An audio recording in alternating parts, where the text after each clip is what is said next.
बच्चों, कैसे हो? आज हम लोग पढ़ेंगे पर्यावरण का पाठ 10, मेला। चलिए शुरू करते हैं। मेला आप लोगों को अच्छा लगता है? बहुत सारी चीजें खाने पीने की मिलती हैं, खिलौने मिलते हैं, है ना? चलिए स्टार्ट करते हैं।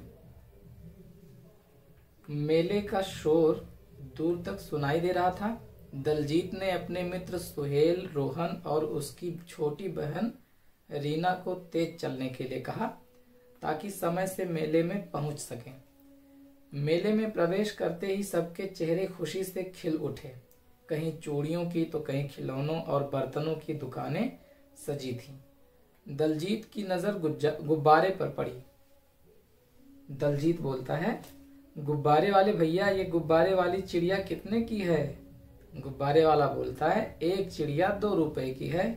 दलजीत बोलते हैं, मुझे एक चिड़िया दे दीजिए।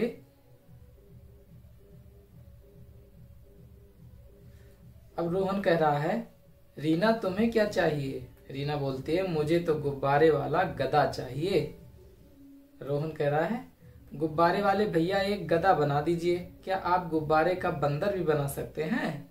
गुब्बारे वाला बोलता है, हाँ हाँ बना सकते हैं। आपको लंबी पूंछ वाला बंदर चाहिए तो 3 रुपए में बनेगा और छोटी पूंछ वाला 2 रुपए में। अब रोहन बोल रहा है, मेरे लिए लंबी पूंछ वाला बंदर बना दीजिए। चलिए, गुब्बारे के खिलौने खरीदकर सब मेले में इधर उधर घूमते हुए आगे बढ़े। एक दुकान पर बहुत भीड़ थी। झांक कर देखा तो वहां तरह तरह के लकड़ी और प्लास्टिक के खिलौने बिक रहे थे। कुछ खिलौने चाबी से चल रहे थे तो कुछ बैटरी से चल रहे थे। सुहेल ने अपनी छोटी बहन के लिए चाबी से चलने वाला घोड़ा खरीदा। चाबी का घोड़ा चाबी भरते ही सर पर भागने लगा था। रीना को भी घोड़ा अच्छा लगा, लेकिन उसका भाई बहुत छोटा था। रीना ने उसके लिए झुनझुना खरीदा। अब आगे देखते हैं।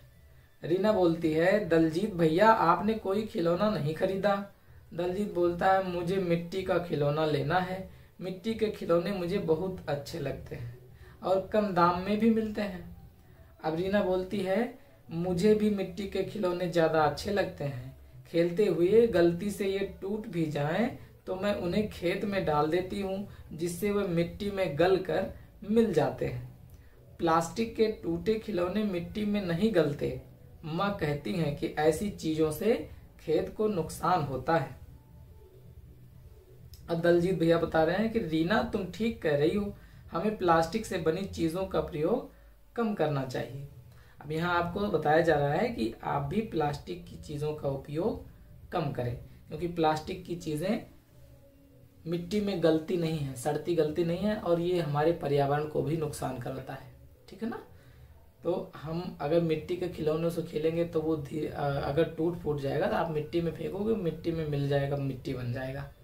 लेकिन प्लास्टिक अगर यहाँ वहाँ फेंकते जाओगे, तो मैंने आप लोगों को क्लास में बताया ही था कि प्लास्टिक किस तरह से मिट्टी को नुकसान पहुंचाता है। एक के बाद एक प्लास्टिक की थैलियां अगर एक जगह पे इकट्ठा हो जाती हैं तो पानी, बारिश जब होती है तो जमीन जो है पानी सोख नहीं पाता है और पानी वापस वाष्पित हो जाता है। जमीन के अंदर जो है पानी की कमी हो जाती है, यानी भूमिगत जल जो है वो उसमें कमी आ जाती है। तो हम लोगों को प्लास्टिक का प्रयोग कम करना चाहिए। प्लास्टिक के बहुत सारे नुकसान और भी हैं। आप लोगों को बताया गया था कि प्लास्टिक जो है, चाहे जलाने पर धुआं जब जो उसका निकलता है प्लास्टिक का, वो भी हम लोगों को नुकसान पहुंचाता है, पर्यावरण को नुकसान पहुंचाता है।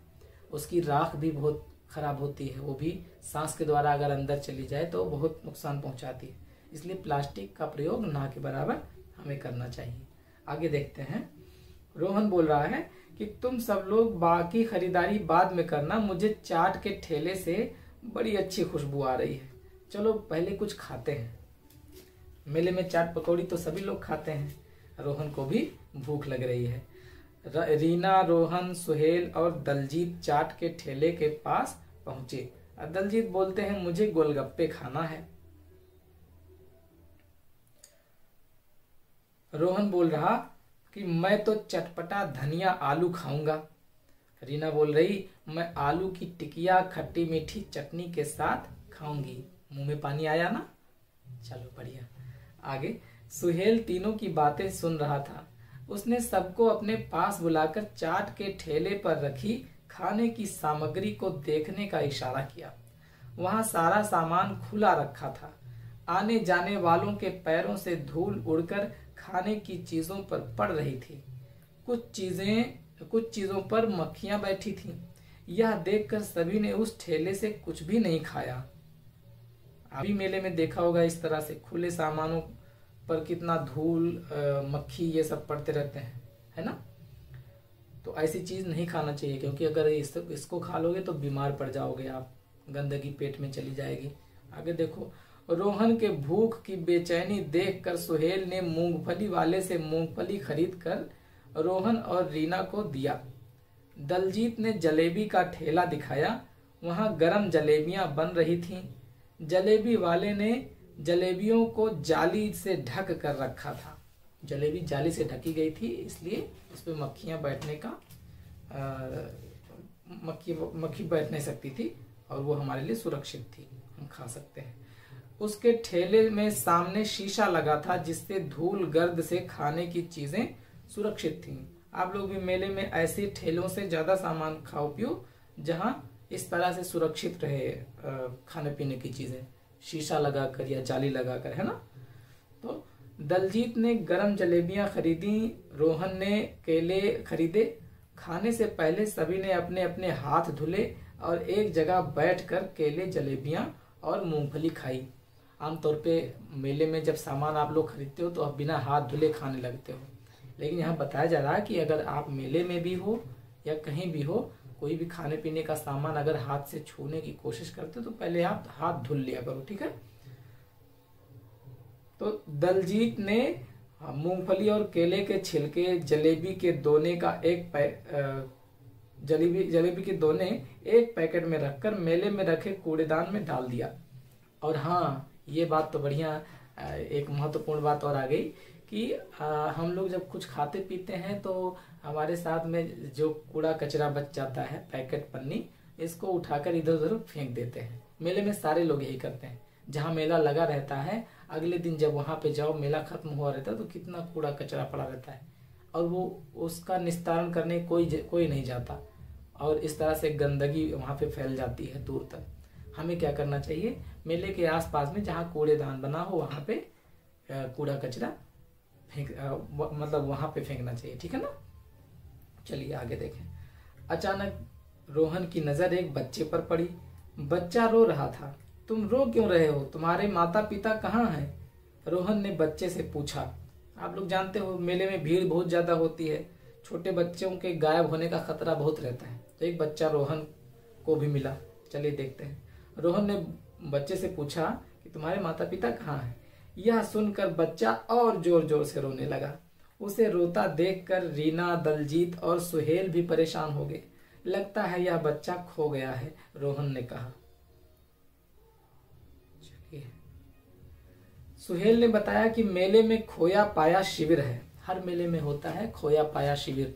वहां पे अगर आप किसी कोई चीज को पाते हो, किसी का पर्स, बटुआ, है ना, या किसी का झोला, तो आप खोया पाया शिविर में जमा कर सकते हो। कोई बच्चा गायब हो गया है, कोई वृद्ध व्यक्ति गायब हो गया है, उसको पहुंचा दो वहां तक, है ना? तो वहां पे अनाउंसमेंट होती रहती है, माइक पर बोलते रहते हैं कि इस तरह का बच्चा जो है यहाँ पे इस खोया पाया शिविर में पहुंचा हुआ है, आप आकर यहाँ से इनको ले जाइए।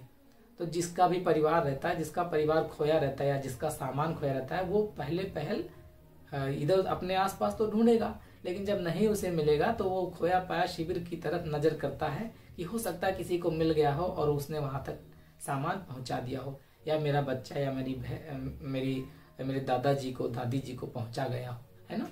तो वहां ढूंढने जाते हैं। अगर आप वहां पहुंचा देते हैं तो उन्हें आसानी से मिल जाएंगे, है ना? आगे देखते हैं। जहां से सुहेल ने बताया कि मेले में खोया पाया शिविर है जहां से इसके परिवार के लोगों को बुलाया जा सकता है। शिविर में पहुंचकर बच्चे का हुलिया माइक से बताया गया। थोड़ी ही देर में बच्चे के माता पिता वहां पहुंच गए और अपने बच्चे को गले से लगा लिया। यह देखकर रीना, दलजीत, सुहेल और रोहित बहुत खुश हुए। रोहन, रीना और सुहेल झूला झूलने गए। दलजीत को झूले में चक्कर आता है, इसलिए वह नीचे बैठकर उन्हें झूलते हुए देखने लगा। जितनी बार झूला नीचे जाता, दलजीत उन्हें हाथ हिलाकर उनके साथ अपनी खुशी भी व्यक्त करता। झूला झूलने के बाद अब बारी थी सर्कस देखने की। सर्कस शुरू होने वाला था। सर्कस का जोकर पंडाल से बाहर आकर कभी गेंद तो कभी टोपी उछालने का करतब दिखाकर लोगों को सर्कस देखने के लिए उत्साहित कर रहा था। सभी ने सर्कस में साइकिल, जादू और झूले का रोमांचक करतब देखा। मेले से लौटते हुए रोहन ने पुस्तक की दुकान से अपने पसंद की कहानियों की पुस्तक खरीदी। सुहेल ने मिट्टी का बाघ और मोर खरीदा। अब दलजीत बोल रहा है, देर हो रही है, अब घर लौटना चाहिए। रीना बोल रही, लेकिन अभी तो मैंने बंदूक से गुब्बारे पर निशाना लगाया ही नहीं। सुहेल बोल रहा है, ये देखो सामने ही निशाने वाली दुकान है, जल्दी जल्दी निशाना लगाओ। रीना ने 5 बार में 3 गुब्बारे फोड़े। घर वापस जाते हुए सभी मेले के बारे में चर्चा कर रहे थे। दलजीत बोल रहा है कि रीना अच्छी निशानेबाज बन सकती है, मेरे निशाने से तो एक भी गुब्बारा नहीं फूटता। चलिए, यह सुनकर रीना, रोहन और सुहेल हंसने लगे। अब रीना बोल रही है कि मुझे मेला बहुत अच्छा लगा, लेकिन चाट वाला खाने का सामान ढककर नहीं रखा था, ये मुझे अच्छा नहीं लगा, जिसकी वजह से मैं अपनी मनपसंद चाट नहीं खा पाई। दलजीत बोल रहा, मुझे मेले में खोए हुए लोगों को मिलाने की व्यवस्था बहुत अच्छी लगी। आप लोग भी चर्चा करते हो मेले से लौटते हो कि मुझे क्या अच्छा लगा, क्या नहीं अच्छा लगा, है ना। ये लोग भी बातचीत कर रहे थे। अब यहाँ पे नीचे प्रश्नोत्तर दिया, यहाँ पे चर्चा करें हैं, प्रश्नोत्तर नहीं है, चर्चा करे हुए हैं। आपके घर के आसपास कौन सा मेला लगता है? तो ये आप जानते हो आपके आसपास में कौन कौन सा लगता हुआ है ना। अच्छा, यह मेला किस अवसर पर लगता है? कौन से त्योहार पे, किसी उत्सव पे ऐसे लगता होगा ना, यहाँ पे लिख देना। मेले में क्या क्या मिलता है आप बता सकते हो, चाट, पकौड़ी, जलेबी, है ना, और क्या मिलता है ये सब बता देना। चलिए, क्या त्योहारों के अलावा भी मेला लगता है? अगर लगता है तो आप लिखिए। आपने कहाँ कहाँ के मेले देखे हैं, ये तो आप बता ही सकते हो। चलिए, क्यों लगते हैं मेले? अब इसके बारे में जानते हैं कि मेले क्यों लगते हैं। हमारे गांव एवं शहरों में अनेक अवसरों पर मेला लगता है, जैसे दशहरा, ईद, नाग पंचमी, ईस्टर आदि। प्रत्येक मेले का अपना महत्व होता है। स्थानीय मेलों में स्थान विशेष के खान पान, पहनावा, लोकगीत एवं लोक नृत्य का विशेष आकर्षण होता है। यह मेले स्थानीय संस्कृति, लोक कला, धार्मिक, आर्थिक एवं सामाजिक कारकों के संरक्षण तथा संवर्धन हेतु आयोजित किए जाते हैं, जिसमें शासन द्वारा सहयोग प्रदान किया जाता है। इन मेलों में त्योहारों से संबंधित सामग्रियों की बिक्री होती है तथा झांकियां सजती हैं। मेले में शिल्पकारों को अपनी बनाई वस्तुओं को बेचने एवं अपनी कला से परिचित कराने का अवसर प्राप्त होता है।